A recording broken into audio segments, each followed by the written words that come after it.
প্রতি নবীর বংশের প্রতি যে এটিদের রূপ সেটা ছোট থেকে জন্ম নিয়েছিল। আমার চাচাজান বলেছেন মক্কা মদিনার খাজনা নিয়ে এটা ইতিহাসের মতে এবং পিশাচ সিন্ধুর মত হচ্ছে বিবি জয়নবকে নিয়ে। সুন্দরভাবে জবাব দিয়েছেন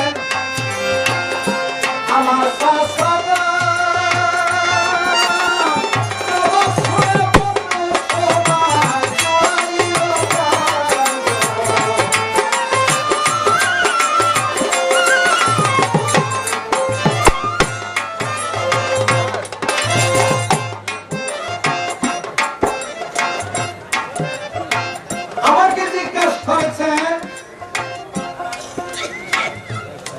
মানব দেহের মধ্যে ৬টি ব্যাধি আছে। এই ব্যাধিগুলো ডাক্তারকে কার কাছে গেলে সেই ব্যাধিগুলো ছাড়বে? এই ব্যাধিগুলোর নাম বলেন নাই চাচাজান।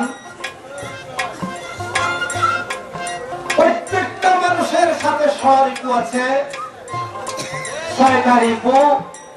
যে ঋতুগুলো মানুষকে সব সময় ফুকতে পরিচালিত করে, যেমন উল্লেখযোগ্য হচ্ছে কাম, ক্রোধ, লোভ, মোহ, হিংসা, অহংকার।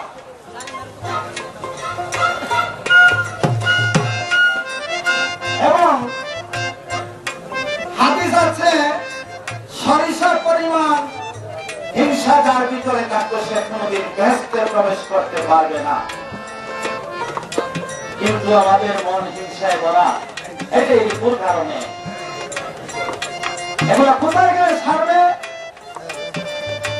কাবিল পীরের সঙ্গ হলে জাতিয়া থাকবে না, কাবিল পীরের সঙ্গ হলে জাতিয়া থাকবে না।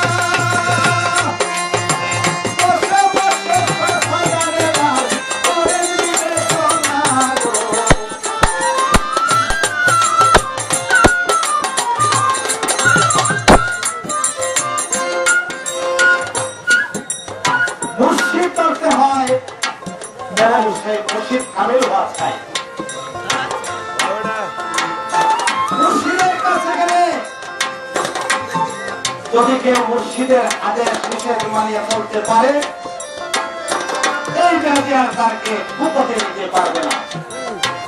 এই পর্যন্ত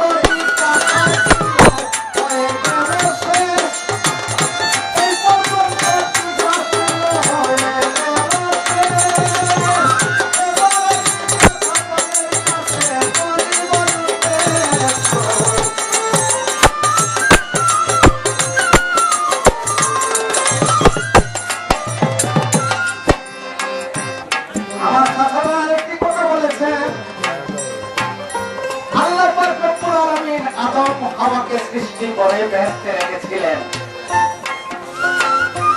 আদম হাওয়া গন্ধম খাওয়ার কারণে আমরা দুনিয়াতে এসেছি।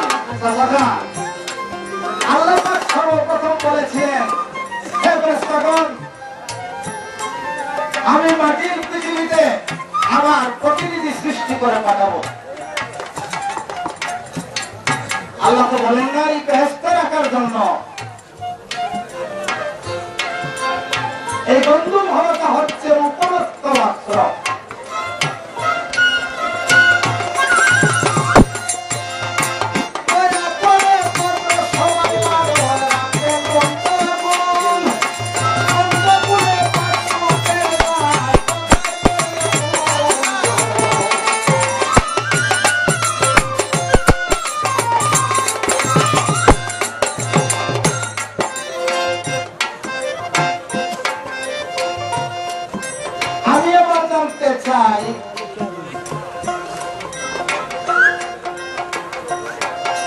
ইমাম হোসেন সাহেব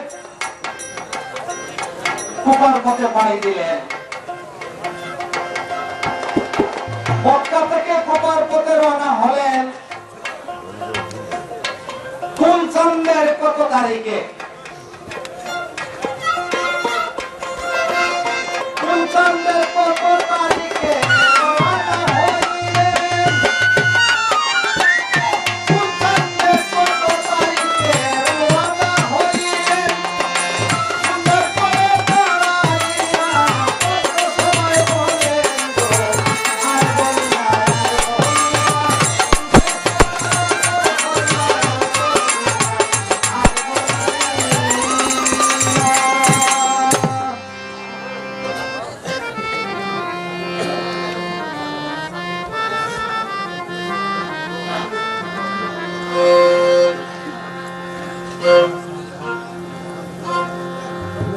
আল্লাহ আমাদেরকে সৃষ্টি করে দুনিয়ায় কেন পাঠালেন, আর আমরাই বা কি করতেছি, এই বিষয়ের উপরে একটি গান শুনেন।